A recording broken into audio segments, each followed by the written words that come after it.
আমি বউ থাকতে তুই ভাবি হইয়া আমার স্বামীর গায়ে সাবান মাখতাছস কেন? তাতে সমস্যা কি? মানিক আমার দাওরা, আমার ছোট ভাইয়ের মতো, ওরে তো আমি সাবান রাখতেই পারি। সাবান মাখাতে সমস্যা নাই, সমস্যা হইতাছে তোর নজর খারাপ, তোর চোখ খারাপ, তোর উদ্দেশ্য খারাপ। তোরে আজকে পানিতে জমাবো।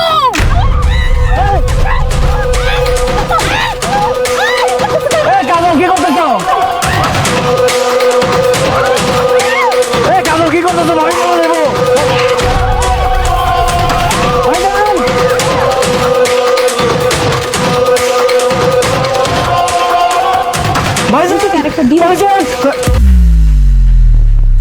কাজল, তুমি এখানে? তাহলে পুকুরে ভাবিরে পানিতে চুবাইতেছে তোমার মতো দেখতে শেখে? আমি কি জানি? আরে কি কর, কাজল তো এইখানে, ও পুকুরে কি আরে চুবাইতেছে কলি? ভাবিরে চুবাইতেছে।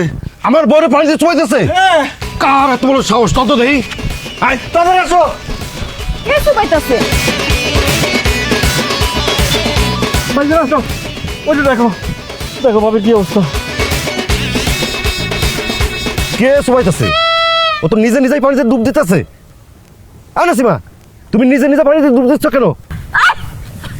আমি নিজে নিজে ডুব দেবো কেন? মানিকের বউ কাজল আমার ডুবায় পানিতে মারতেছে। আরে কি উল্টো পাল্টা কথা বলতেছো? মানিকের বউ তোমার চুবাবে কেমনে? হ্যাঁ, এই যে কাজল এতক্ষণ রান্না করে রুটি বানাচ্ছিল, আমি সেই রুটি খাইতেছিলাম। আমি সত্যি বলতেছি, এত করবো আমার চুবাইতেছিল। ভাবি কি যে বলেন না, আমি আপনারে কেন চুমামু? আমি তো রান্না বান্না করতেছিলাম।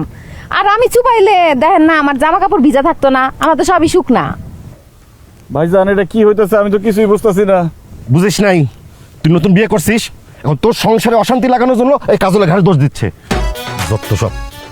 কাজল, তুমি কিছু মনে করো না। মানে তুই কাজল এনে বাড়িতে যা, আমি ওর নিয়ে আসতেছি। আরে ওঠো, আসো। আমি কি দেখলাম? আয় আসো, ওঠো ওঠো। আল্লাহ তো ফিরে আনছে, আল্লাহ মাফ করছে।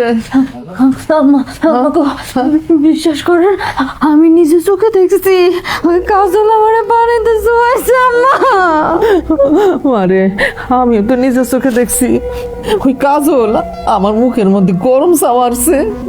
কিন্তু মা, কাজল যখন তোমার মুখে চা মারছে তখন তো কাজল আমার সাথে ছিল। আবার যখন কাজল ভাবিরে পুকুরে নিয়ে চুবাইতেছিল তখন কিন্তু আমি নিজের চোখে দেখছি কাজল বড় ভাইরে রুটি বানাই খাওয়াইতেছিল।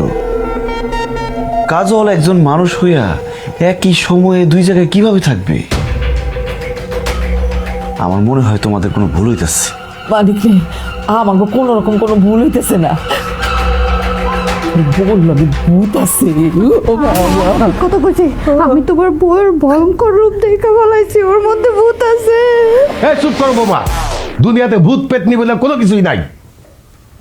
আমার এত বছর বয়স হয়েছে, আমি রাইট বিরাতে কত জায়গায় যাই, কত জায়গায় থাকি, আমি তো কোনোদিন ভূত পেতনি দেখলাম না।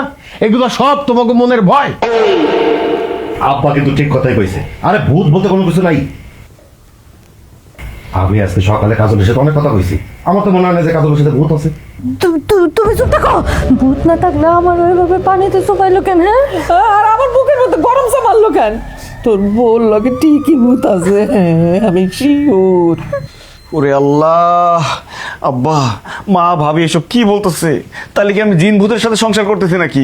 এই চুপ করতো, মাইয়া মানুষ একটা কথা কইছে আর সেটা নিয়ে তুই সেটার পিছে পড়ে গেছ।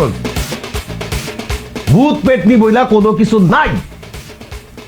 দাঁড়া, আমি এখনই তো করে প্রমাণ করে দিতেছি। বৌমা, এই বৌমা, ছোট বৌমা, এদিকে আসো।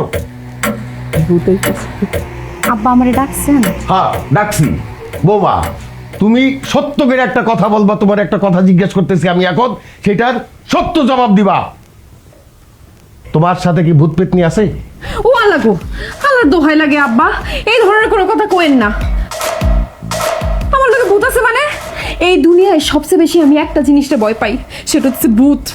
আমার লগে যদি ভূত থাকতো তো ভয়ই তো আমি মরে যেতাম। আমার সাথে কোনো ভূত ট্রুত নাই। এই যে পাইছো, প্রমাণ পাইছো যে ছোট বৌমার সাথে কোনো ভূত পেতনি নাই। বৌমা, ভয় পাইবা না। তোমার সাথে যদি কোনো ভূত থাইকাও থাকে আমারে বলবা। আমি ঝাড়ু দিয়া বাইরে সেই ভূত তোমার কাছ থেকে চুটাই দিব, কোনো ওজার দরকার নাই। আরে কত ভূত পেতনি আমি খায় ফেলাইছি, তার কোনো হিসাব আছে? আরে আমি তো নিজে সবচেয়ে বড় ভূত, আমার দেখা তো তোমার ভূত এমনি বাইরে যাবে। তোমার সাথে ভূত থাকলে খালি আমারে কইবা, এমন অবস্থা করবো ওই ভূতের, সে আমারে আব্বাটাইকা ভাইগে দেব। না না আব্বা, আমার সাথে কোনো ভূত পেতনি নাই। ঠিক আছে, আর ভূত থাকলেও আমার ভয়ে তোমার পাশে আর কোনোদিন আসতে সাহস পাইবো না। যাও এখন ঘুমাইতে যাও।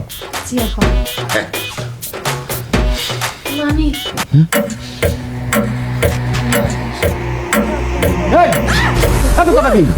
বলছি না ভূত বইলা কিছু নাই, ভূত পেটনি কিচ্ছু নাই দুনিয়াতে, সব মানুষের ভয়। যাও ঘুমাইতে যাও, যাও।